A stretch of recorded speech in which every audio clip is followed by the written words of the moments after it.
Ayan na lang, tapos na lang oh. Tapos ko nang maglampas dito na area lang. Kahapon lang doon. Ngayon dito.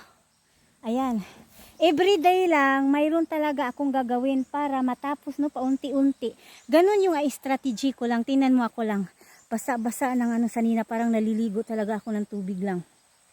Tapos bukas diyan na naman ako. Dito sana ako lang, masyadong mainit eh. Kasi matatapos akong magdilig lang, umiinit na dun. So hindi ko kaya yan lang. Siguro bigyan ko ng time dyan, dapit sa may yellow corn mga langga.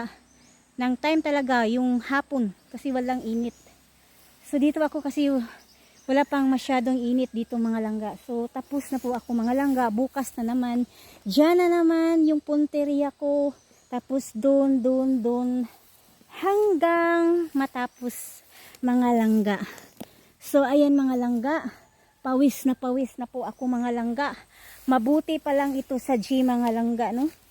Mas okay ito sa gym kasi lahat ng pawis mo ay mapapawis talaga sa buong katawan mo mga langga. So ang ginawa ko ngayon mga langga, nagdidilig ako sa lahat ng mga pananim ko mga langga. Papaya, to kamuti, to ano-ano pa. And then, nagbunglay ba lang, no? Naguna ako lang tapos naghabok ba lang og mga kamuti. Ang daming kong ginawa, kaya sulit talaga yung everyday ko dito mga langga, yung umaga ko mga langga, no? So bukas na naman langga kasi may plano kaming pupunta ng mag rides kami mga langga. Kaya tapos na po ako mga langga.